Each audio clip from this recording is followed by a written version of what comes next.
بسم اللہ الرحمن الرحیم۔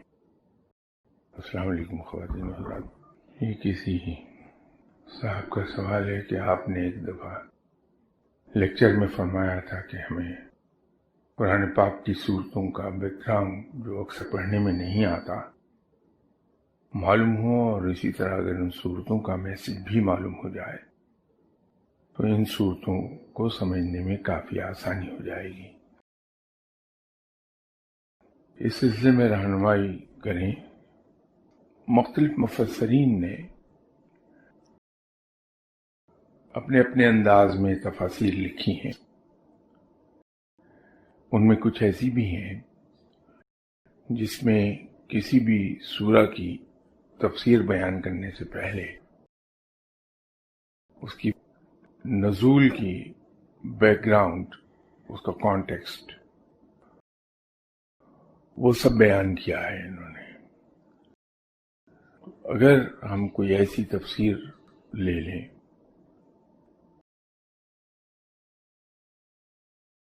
تو اس سے ہمیں اس کی بیک گراؤنڈ پتہ چل جائے گی۔ اصل میں جو بات میں عرض کر رہا تھا وہ یہ تھی کہ ہم بعض اوقات کسی بھی صاحب سے ایک آیت کی تفسیر معلوم کرتے ہیں۔ یہ ممکن نہیں ہوتا کسی کے لیے بھی تاوقت کہ وہ ڈاکٹر اسرار صاحب کی طرح علم قرآن میں خاصی دسترس نہ رکھتا ہو۔ وہ عالم بھی ہو اور حافظ بھی ہو، تو وہ ہر آیت کو اس طرح سے لنک کرتا ہے کہ ایک آیت ہے جو میں ایگزامپل کے طور پر کہہ رہا ہوں، سورہ کہف میں ہے۔ اب اس سے متعلق اسی کی کنٹینویشن میں مختلف صورتوں میں کچھ اور آیات بھی ملیں گی۔ جب تک کہ ہم ان سب کو ملا کر نہیں پڑھیں گے تو آیت کی صحیح معنی میں تفسیر ہماری سمجھ میں آئے گی نہیں۔ اب مجھ جیسے لوگ جو حافظ نہیں ہیں، ان سے اگر آپ اکیلی اتنی آیت کی تفسیر معلوم کریں، اگر میری طرح کم حوصلہ کم ظرف انسان ہے تو وہ تو اٹکل پچو اس کو ایکسپلین کرنے کی کوشش کرے گا، لفظی ترجمہ اس کا بیان کر دے گا، عقلی گھوڑے دوڑائے گا۔ لیکن اگر کوئی صاحب علم ہے تو صاحب علم کا ظرف تو بہت بڑا ہوتا ہے، تو وہ صاف آپ سے کہہ دے گا کہ صاحب میں اس کا ریڈیلی آپ کو نہیں سمجھا پاؤں گا، اس کی مجھے پہلے ان سے متعلقہ اور آیات جو اسی سبجیکٹ پر اتری ہوئی ہیں میں ان کو اسٹڈی کر لوں، اس کے بعد میں آپ کو پھر اس کو تفسیر کے طور پہ بیان کر دوں گا۔ میرے خیال میں اس میں حد تک کوئی نہیں ہوتا کہہ دینے میں۔ جو عالم بھی ہیں اور حافظ بھی ہیں ان کے لیے بڑا آسان کام ہے۔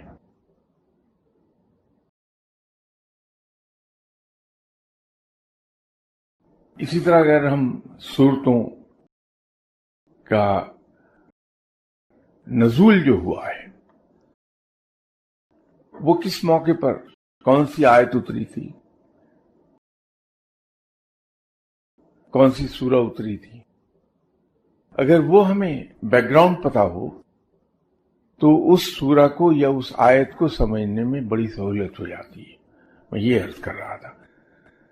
تو اگر آپ مارکیٹ میں جائیں گے آپ کو ایسی تفاسیر مل جائیں گی جس میں اس طرح سے بیان کیا ہوا ہے تمام بیک گراؤنڈ، اس کے بارے میں پوری انفارمیشن دے کے پھر اس کی تفسیر آگے بیان کی ہے۔ وہ پڑھنا زیادہ بہتر ہوگا۔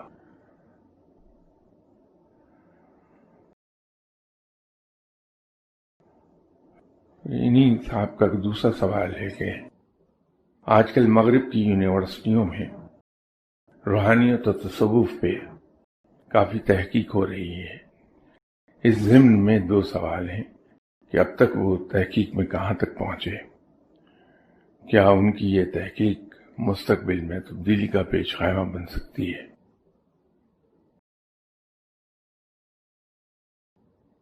اب وہ تحقیق میں کہاں تک پہنچے اس کو تو معیر کرنا بڑا دشوار ہے، کیونکہ پورے مغرب میں اس پر کام ہو رہا ہے، مختلف یونیورسٹیز مختلف لیول پر ہیں اور لوگ اپنے اپنے طور پر تحقیق کرتے ہیں، اور روحانیت ایک بہت بڑا سبجیکٹ ہے، بہت ہی وسیع، یا تصوف کہہ لیجیے اسے، بہت ہی وسیع سبجیکٹ ہے۔ وہ لوگ تو اس پر جو تحقیق کر رہے ہیں وہ اپنے مخصوص حالات اور معاشرتی صورتحال، سوشل انوائرمنٹ، اس سے مجبور ہو کر ادھر کو گئے ہیں۔ آپ کو یاد ہوگا ایک زمانے میں مغرب میں ہرے راما ہرے کرشنا تحریک نے بڑا زور پکڑ لیا تھا، بہت پاپولر ہو گئی وہ تحریک وہاں۔ اس کی وجہ یہ نہیں تھی کہ مغرب یہ سمجھتا تھا کہ یہی حق ہے اور یہی سچ ہے، بلکہ اس کی بیک گراؤنڈ صرف ایک تھی کہ مغرب والے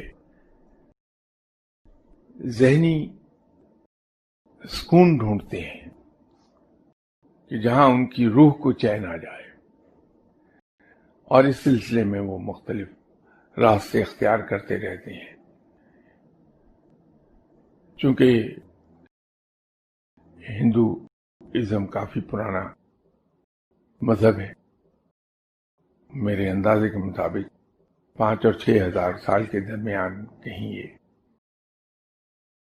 ہے، اور ان لوگوں نے اس کو سائنٹیفک لائنز پر کافی آرگنائز بھی کیا، آشرم بنائے اور وہاں پہ وہ پریکٹس کراتے ہیں۔ پھر ان کے لیکچرز اتنے دلکش انداز میں دیے جاتے ہیں کہ وہ اٹریکٹ کر لیتے ہیں لوگوں کو۔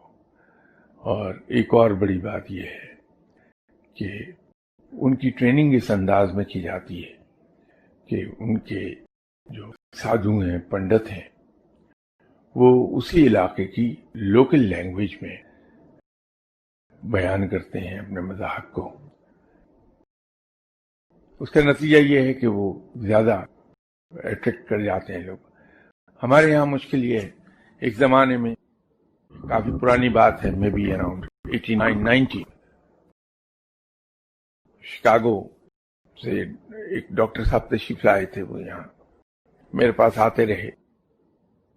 جب 5-6 مرتبہ آئے تو پھر انہوں نے کہا کہ جو میں یہاں آ رہا تھا تو ہماری ایک فاؤنڈیشن ہے وہاں، انہوں نے یہ میرے ذمہ لگایا تھا کہ میں آپ سے مل کر آپ کو ایویلویٹ کر لوں، کیونکہ ہم بلاتے ہیں امریکہ میں یہاں سے لوگوں کو، تو جو فقیر ہیں وہ بیچارے اپنے آپ کو ایکسپریس نہیں کر پاتے، اور جو اپنے آپ کو ایکسپریس کر پاتے ہیں ان کے پاس تصوف کا علم نہیں ہوتا، اور جو ایکسپریس کر پاتے ہیں وہ اردو میں کر لیتے ہیں، انگریزی میں نہیں کر پاتے۔ اس وجہ سے وہ وہاں پہ کمیونیکیشن گیپ رہتا ہے ہمیشہ۔ تو آپ کے بارے میں میری ڈیوٹی لگی تھی کہ میں یہ جان لوں کہ آپ کریں گے، اور اس سے آگے کی بات چونکہ آپ کے لیے غیر متعلق ہے تو اس کو کوٹ کرنا ضروری نہیں۔ تو وہاں یہ دقت ہے، لیکن ہندو اس پر بہت کام کرتا ہے، اس لیے ان کے یہاں سے چلنے والی مختلف تحریکیں اٹھی ہیں، وہ پاپولر ہوئی مغرب میں۔ لیکن پھر عرض کر دوں کہ ان کے پاپولر ہونے کی وجہ یہ نہیں تھی کہ مغرب نے یہ جانا کہ وہ حق کا راستہ ہے، بلکہ یہ تھا کہ اس سے انہیں ذہنی سکون مل جائے۔ تو اب اگر انہوں نے تصوف اور روحانیت پر تحقیق شروع کی ہے تو وہ صرف تصوف اور روحانیت کو کر رہے ہیں، اس میں مذہب کا تعلق نہیں ہے کہ یہ اسلامک صوفیزم اس پر ہم کریں یا ہندو صوفیزم ہے اس پر ہم کریں. وہ صرف تصوف پر کر رہے ہیں تحقیق، اور اس کے پیچھے بھی وجہ وہی ہے، اس پہ کام ہو رہا ہے. لیکن یہ جو آپ کا سوال ہے اس میں کوئی بعید نہیں ہے، بلکہ خاصے برائٹ چانسز ہیں اس کے کہ ادھر کو تحقیق کرتے کرتے شاید وہ سچائی کا راستہ پا جائیں، کیونکہ جہاں پر جا کے یہ اینڈ ہوگا وہ مقام ہوگا جس کا ذکر میں نے پچھلی اتوار کیا تھا کشف المحجوب کے کانٹیکسٹ میں، کہ کشف المحجوب میں داتا صاحب نے جو تھیوری آف سائلنس بیان کی ہے اس کو انہوں نے ایک بہت خوبصورت ٹرن دیا ہے تصوف کے لحاظ سے، کہ یہ جو تھیوری آف سائلنس ہے اس کو ہم تصوف میں مقام حیرت کہتے ہیں. مقام حیرت پر جا کر انسان کی زبان بند ہو جاتی ہے. جب وہ مقام حیرت پر پہنچیں گے تحقیق کرتے کرتے، جہاں عقل جواب دے جائے گی کارخانے قدرت کے وسعت کے سامنے، تو پھر انہیں یہ اس ڈائریکشن میں ان کی تحقیق لے جائے گی کہ اس کے پیچھے کیا ہے، کون سی قوت ہے اس کے پیچھے. جب اس پر وہ سوچ بچار شروع کریں گے، غور و فکر شروع کریں گے، تو سچائی کا راستہ انہیں مل جائے گا. اس میں یہ ایک پاسبلٹی موجود ہے کہ ادھر کو تحقیق کرتے کرتے وہ سچائی کی طرف چلے جائیں اور وہ اسلام کی طرف آ جائیں. پھر ایک صاحب نے سوال کیا ہے کہ ہارٹ ٹرانسپلانٹ کے دوران یا بعد میں دل کے درمیان رکھی گئی دو الگ الگ انسان کی روحوں کا کیا عمل یا کردار ہوتا ہے.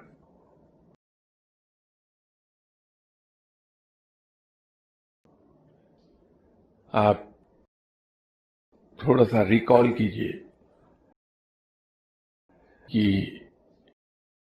یہ بات کہنے سے پہلے کہ روح انسانی جسم میں کہاں رہتی ہے،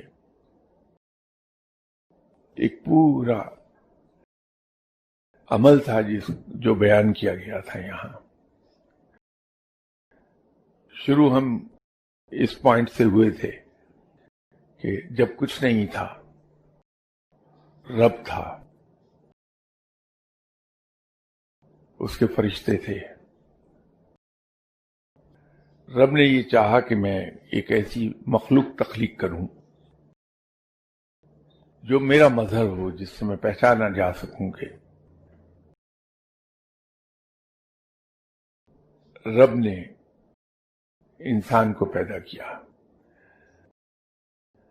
اب اس سے پہلے ایک پروسیس بتایا تھا، عرض کیا تھا آپ کے خدمت میں کہ رب تعالیٰ نے اپنے نور سے ایک حصہ لیا اور اس نور کے آگے پھر دو حصے ہوئے، ایک نور المومنین کہلایا اور ایک نور العالمین.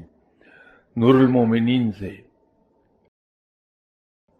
پیغمبروں کی، رسولوں کی روحیں تخلیق ہوئیں، اور نور العالمین سے عام انسانوں کی روحیں تخلیق ہوئیں. تو جب روح انسانی کی تخلیق ہو گئی، اور ان تمام روحوں کی تخلیق سے پہلے آپ صلی اللہ علیہ وسلم کی روح تخلیق ہوئی تھی. وہ اولین روح ہے جو تخلیق ہوئی.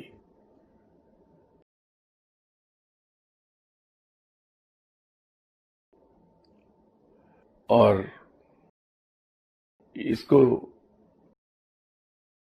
لاجک کی روح سے میں نے ایک عرض کیا تھا کہ جس طرح سے ایک آرٹسٹ کی جو سب سے پہلی پینٹنگ ہوتی ہے وہ اسے بڑی عزیز ہوتی ہے. کوئی بت تراش جو اسکلپچر سب سے پہلا اسکلپچر بناتا ہے، وہ اسکلپچر اسے ساری عمر بڑا عزیز رہتا ہے. آپ صلی اللہ علیہ وسلم کی روح چونکہ پہلی تخلیق ہوئی تو آپ صلی اللہ علیہ وسلم اللہ کو بڑے محبوب ہیں. یہ لاجک کی بات تھی، حالانکہ اس کو لاجک پر پرکھا نہیں جانا چاہیے، لیکن غیر مسلم سوال کرتے ہیں تو وہاں جواب دینا ضروری ہو جاتا ہے، بجائے اس کے کہ ہم یہ کہیں کہ نہیں آپ صلی اللہ علیہ وسلم تو محبوب ہیں، وہ ہیں بس. غیر مسلم مطمئن نہیں ہوتا اس جواب سے. وہ ایکسپیکٹ کرتا ہے کہ اگر اس نے کسی سے سوال کیا ہے کہ آپ لاجیکلی پروو کیجئے کہ آپ صلی اللہ علیہ وسلم اللہ کے محبوب ہیں، تو پھر اس کا جواب دینا ضروری ہو جاتا ہے تاکہ اس کا ذہن مطمئن ہو جائے. ہم کسی کو زور بازو سے یا شاؤٹ کر کے شٹ اپ تو کرا سکتے ہیں، اس کو کنونس نہیں کر سکتے. وہ شٹ اپ ہو جائے گا، کنونس نہیں ہوگا تو آپ کی بات کبھی تسلیم نہیں کی جائے گی، صرف خاموش ہو جائے گا. تو کنونس کرنا ضروری ہے بنسبت شٹ اپ کرانے سے. تو وہ کنونس اسی طرح ہوتے ہیں کہ اگر ہم ان کو لاجک کے مطابق جواب دے دیں پھر وہ مطمئن ہوتا ہے اور آپ کی بات کو تسلیم کرتا ہے، باقاعدہ پھر کہتا ہے کہ yes I agree, you are right.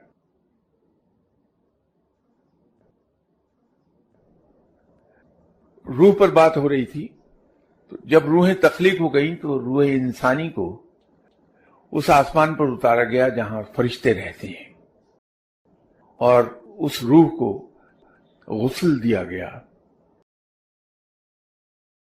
نور سے، اور اس مقام پر اس غسل کے بعد انسانی روح دی پائس سول کہلائی.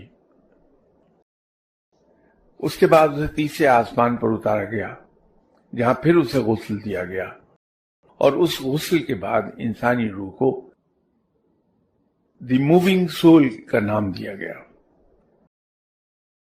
اور اس کے بعد وہ عالم ارواح میں شفٹ ہو گئی. جب دنیا میں زمین پر کوئی جسم وجود میں آتا ہے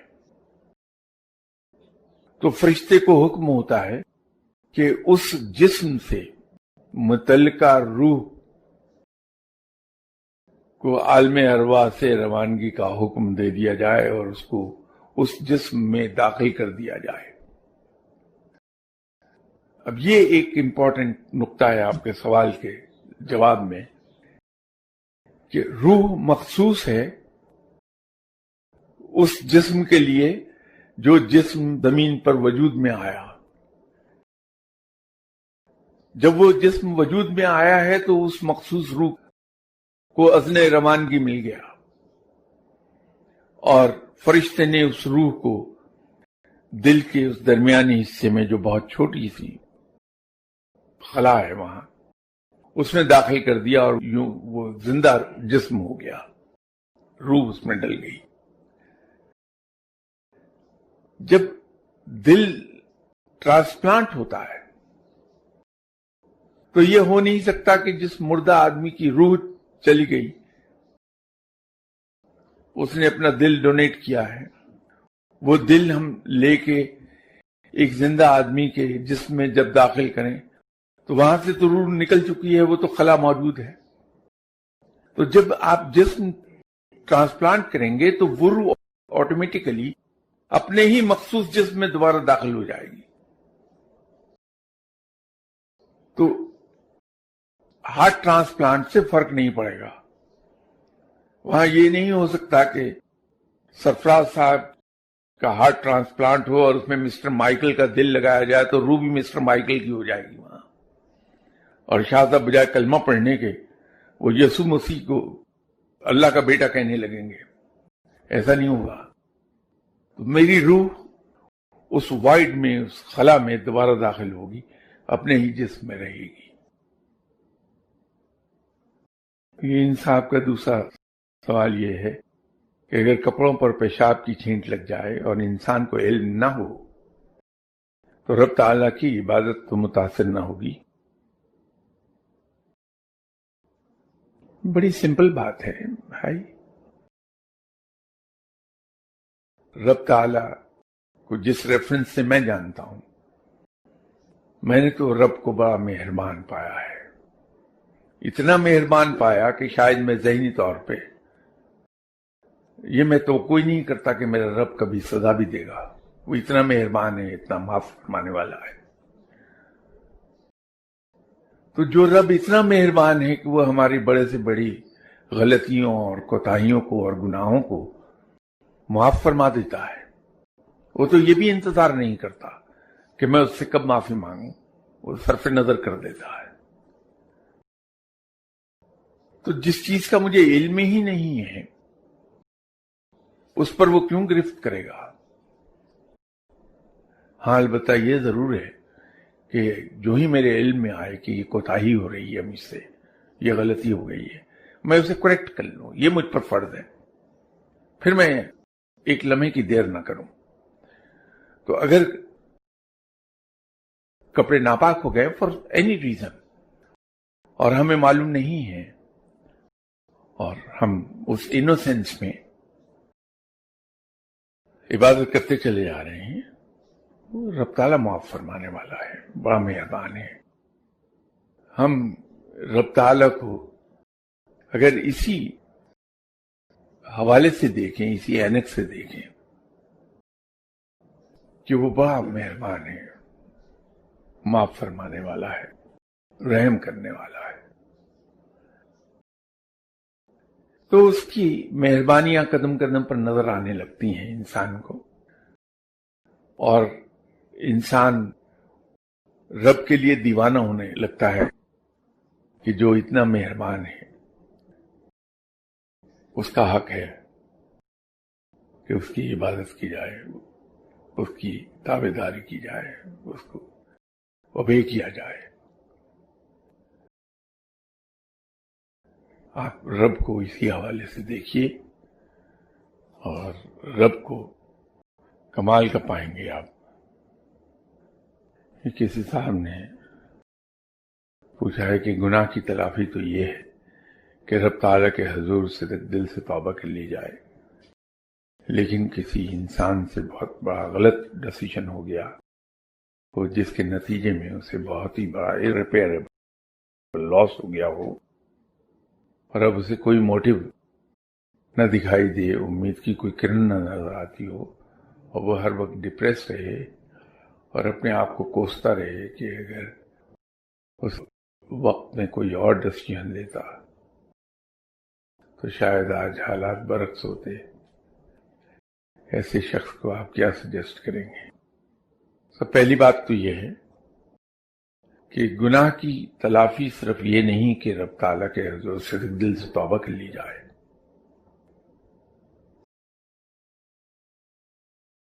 بلکہ توبہ کے ساتھ ساتھ اگر میری اس غلط قدم سے کوئی اور انسان افیکٹ ہوا ہے اس سے معافی مانگنا ضروری ہے، اور اگر اسے کوئی نقصان پہنچا ہے تو اس نقصان کی تلافی کر لی جائے. تو گناہ کی یا غلطی کی تلافی رب تعالیٰ کے حضور توبہ ہے، اور اگر اس سے کوئی دوسرا ایفیکٹ ہو جائے تو اس کی ڈیمیج کی تلافی کر دی جائے. یہ بنیادی چیز ہے. ہم اس پہلو کو اہمیت نہیں دیتے جبکہ یہ ہونا بڑا ضروری ہے. اور اگر کوئی ایسا غلط فیصلہ ہو گیا کہ جس سے کوئی بقول آپ کے لفظوں میں irreparable لاس ہو گیا ہے، بات یہ ہے کہ یہ تو بڑا آسان سا کام ہے کہ مایوسی اسی وقت انسان پر طاری ہوتی ہے جب رب تعالی پر بھروسہ نہ ہو انسان کا. ایمان تو ہو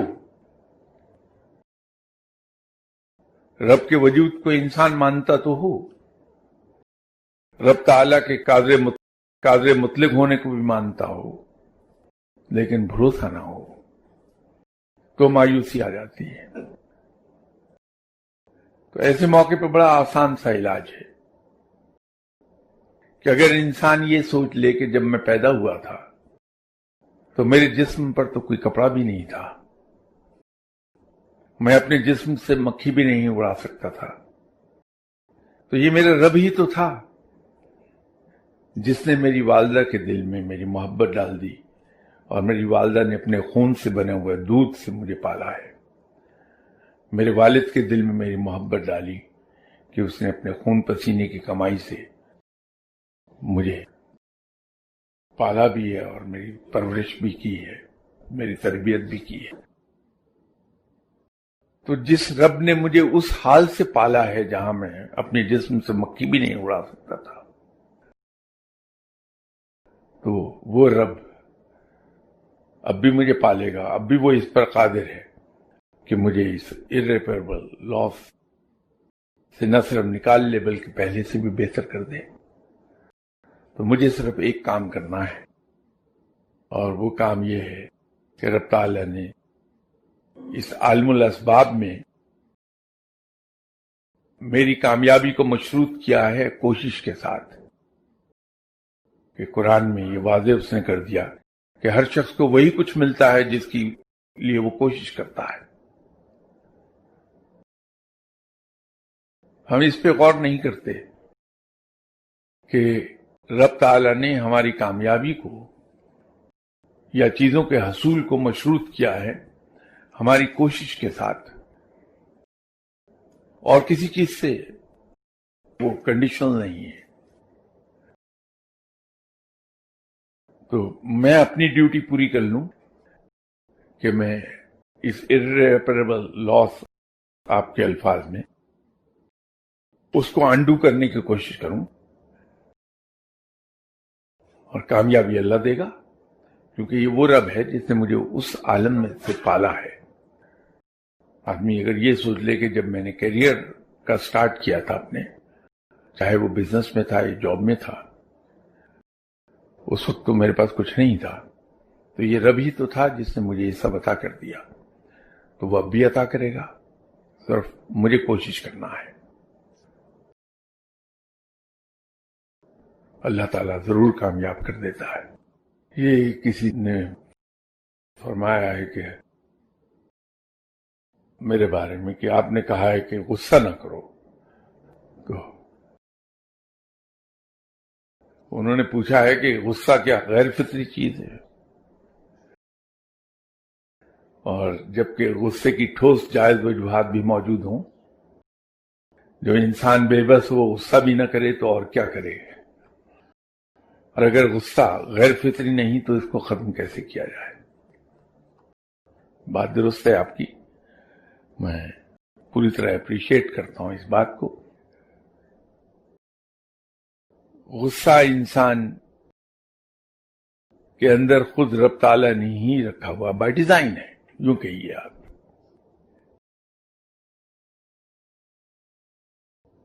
اور غصہ ہونا بڑا ضروری بھی ہے انسان کے لیے۔ اگر انسان کے اندر غصہ نہیں ہوگا تو اس کی پروٹیکشن نہیں ہوگی۔ یہ ایک ہتھیار ہے جو اللہ نے عطا کیا ہے انسان کی پروٹیکشن کے لیے۔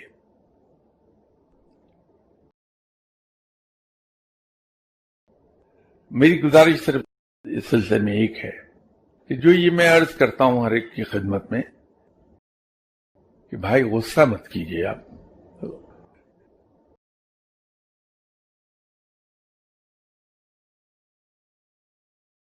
ہمارے یہاں ایک عام دستور ہے کہ ہم صرف الفاظ کو دیکھتے ہیں، ہم اس کے مفہوم پر نہیں جاتے کبھی۔ جب کوئی آپ کو یہ سجیسٹ کرتا ہے کہ غصہ مت کیجیے،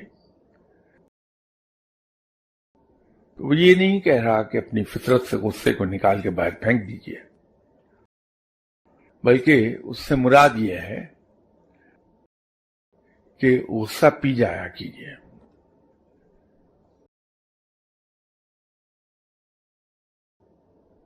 آپ سب کو اور آپ کی طرح مجھے بھی آپ صلی اللہ علیہ وسلم سے عشق ہے.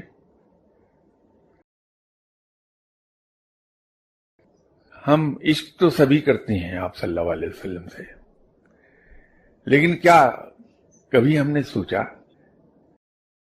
کہ آپ صلی اللہ علیہ وسلم نے غصے کا اظہار اس طرح نہیں فرمایا کبھی.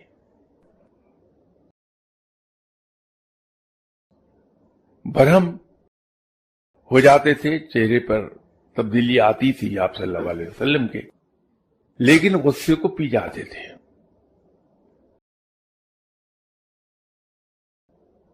تو کیا جس ہستی صلی اللہ علیہ وسلم سے آپ اور میں عشق کرتے ہیں، اس عشق کا یہ حق نہیں کہ ہم آپ صلی اللہ علیہ وسلم کی سنت پہ عمل کریں؟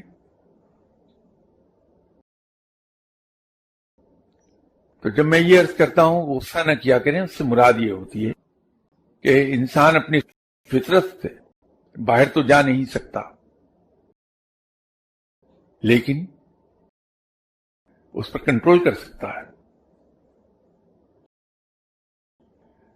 میں اور آپ یہاں بیٹھیں، ابھی دھماکہ ہو جائے تو ہم سب اپنی اپنی سیٹ سے اٹھ کے ادھر کو دیکھیں گے کہ دھماکہ کہاں ہوا، کیا ہوا.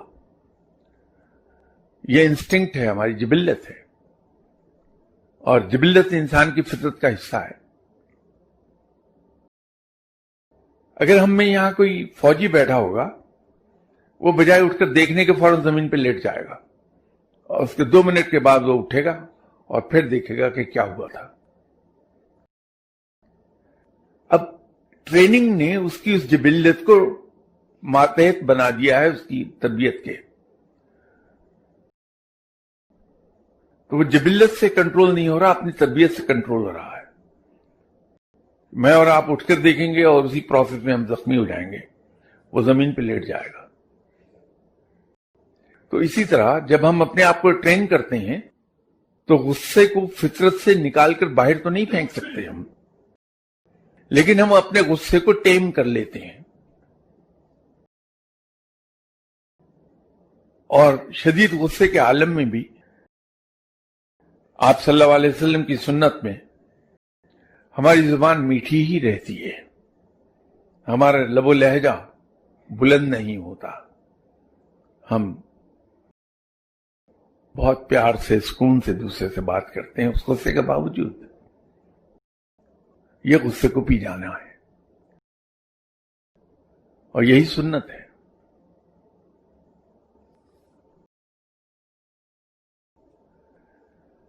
اور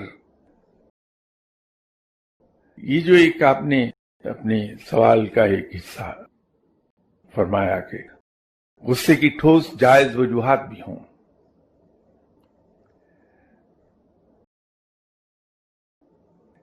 میرے خیال میں تو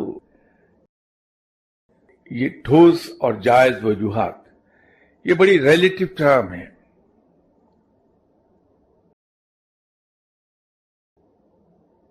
اگر ایک شخص آپ کی گاڑی آپ سے مانگ کر لے گیا، اس سے ایکسیڈنٹ ہو گیا، اب ہو سکتا ہے کہ میرے نزدیک بڑی جائز اور ٹھوس وجہ ہے میرے غصے کی کہ میں ان صاحب پہ گرجوں برسوں کہ آپ نے یہ میری گاڑی توڑ دی، احتیاط کی ہوتی تو یہ ایکسیڈنٹ نہ ہوتا. ایک تو آپ مجھ سے گاڑی مانگ کر لے گئے، میں نے آپ کو سہولت فراہم کی اور آپ نے میرا نقصان کر دیا. اب ہو سکتا ہے یہ میرے لیے بڑی جائز اور ٹھوس وجہ ہے. آپ اچھے انسان ہیں، آپ کو جب کوئی آ کے بتائے کہ آپ کی گاڑی کا مجھ سے ایکسیڈنٹ ہو گیا، بڑی شرمندگی سے بات کر رہا ہے، تو آپ پہلی بات پوچھتے ہیں کہ آپ کو چوٹ تو نہیں آئی، آپ ٹھیک ہیں؟ اور دوسری بات یہ کہتے ہیں کہ کیا ہو گیا پھر بھائی، کیوں منہ لٹکا کے بات کر رہا ہوں، یہ ایکسیڈنٹ مجھ سے بھی ہو سکتا تھا، تم سے ہو گیا، اس سے کیا ہوا؟ اب دیکھیے دونوں آدمیوں کا فرق ہو گیا ہے. میرے نزدیک وہ جائز اور ٹھوس وجہ تھی ہے غصے کی. آپ اچھے انسان ہیں، آپ نے اس کو دوسرے انداز میں لے لیا. تو اس سینس میں کہہ رہا ہوں کہ یہ ریلیٹو ٹرم ہے، یہ مین ٹو مین ویری کر جائے گی بات. ایک آدمی نے میرے ساتھ وعدہ خلافی کر لی، مجھے چین نہیں آئے گا، میں تو اینٹ ہاتھ میں اٹھا کے پھروں گا. وہ آدمی کہیں مل جائے تو میں اس کا سر میں دے ماروں کہ تم نے وعدہ خلافی کر لی. جو ہی وہ میرے سامنے آئے گا میں گرجو برسوں گا اس پر. آپ اچھے آدمی ہیں، آپ خود چل کے اس آدمی کے پاس جاتے ہیں، اس سے کہتے ہیں کہ بھائی خیریت ہے، تم تو ایسے آدمی نہیں ہو کہ کبھی وعدہ خلافی کر لو. تو کیا ہوا؟ خیریت ہے نا جو تم وعدے پر نہیں آ پائے. کیا ہوا؟ تو اب دیکھیے دونوں کے رویے میں فرق آ گیا، مین ٹو مین ویری کر گئی بات. یہ ہے جو میں عرض کر رہا تھا کہ یہ ریلیٹو ٹرم ہے. ٹھوس وجوہات جو میرے لیے ٹھوس ہیں وہ آپ کے لیے شاید نہ ہوں. اگر ہم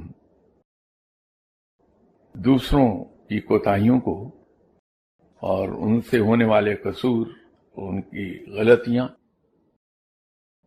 اس پر ریئیکٹ کرنے سے پہلے ہم اپنے آپ سے سوال پوچھ لیں کہ اگر یہ مجھ سے ہو جاتا تو میں تو کو کیا کرتا دوسرے آدمی سے، کہ مجھ سے ہمدردی کرے، مجھے معاف کر دے یا میرے سر میں اینٹ دے مارے. مسئلہ حل ہو جائے گا. یہ کسی صاحب نے سوال کیا ہے کہ اگر رب تعالیٰ کے تخت کو 4 فرشتوں نے اٹھایا ہے تو معراج شریف کے واقعے میں جب جبرائیل علیہ السلام نے فرمایا کہ میں آگے نہیں جا سکتا کہ میرے پر جل جائیں گے، تو تخت اٹھانے سے پر کیسے محفوظ رہے؟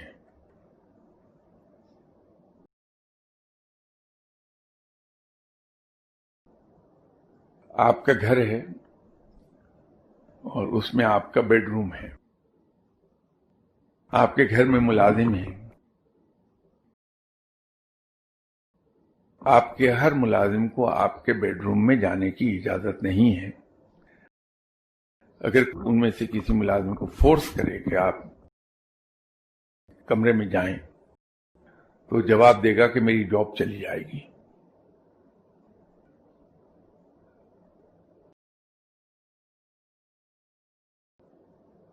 لیکن ایک ملازم آپ کا منہ چڑھا ہے، اس کے پاس آپ کی کبرڈز کی چابیاں بھی ہیں، آپ کی سیف کی چابی بھی ہے، اور وہ جب چاہے آپ کے بیڈ روم میں داخل ہو سکتا ہے. اگر آپ وہاں موجود ہیں تو نوک کر کے اجازت ملنے پر اندر آ جائے گا. اگر آپ نہیں ہیں تو بے دھڑک چلا جائے گا. ملازم تو وہ بھی ہے، تو اس کی جاب کیوں نہیں جاتی؟ جو آپ کے کمرے میں چلا جاتا، آپ کے سیف کی چابی اس کے پاس ہے. یہ اجازت کی بات ہے کہ جن کی ڈیوٹی ہے ان کے پر نہیں جلتے، اس لیے کہ وہ ان کو اجازت ہے. جس کی وہاں ڈیوٹی نہیں ہے اس کے سدرت منتہا کے آگے جانے سے پر جلیں گے. اس فرق اتنا ہی ہے.